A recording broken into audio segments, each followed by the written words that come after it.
Métropolis. Tinques, dans le Pas-de-Calais, va devenir village ambassadeur du don d'organes en février.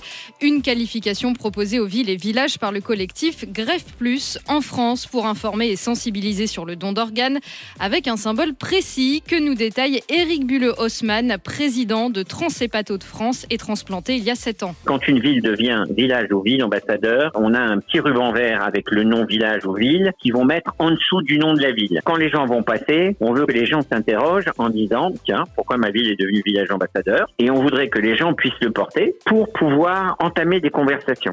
On est tous donneurs, sauf si on le fait savoir. Il faut donc en parler et faire connaître ses volontés auprès de ses proches. La région fait partie des mauvais élèves avec 42% de refus par an.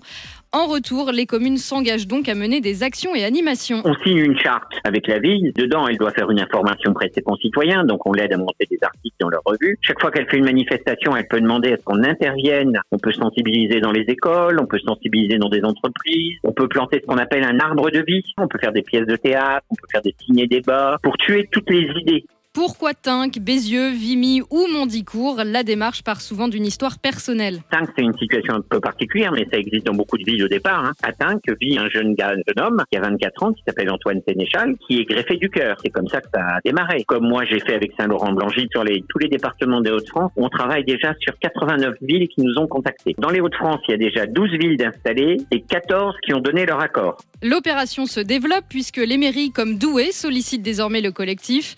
L'an dernier, 27 000 personnes attendaient une greffe en France. On peut donner rein, foie, cœur, poumon, pancréas, intestin et sauver jusqu'à 7 vies.